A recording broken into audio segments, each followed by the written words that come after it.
How to redeem Vanilla gift card. Go to the website www.vanillagift.com.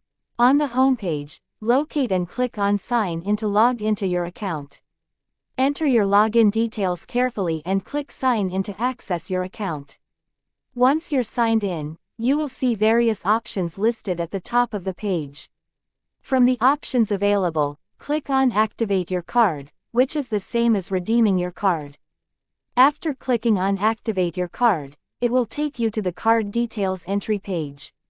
Here, you'll need to enter your card number, expiration date, and any other details required.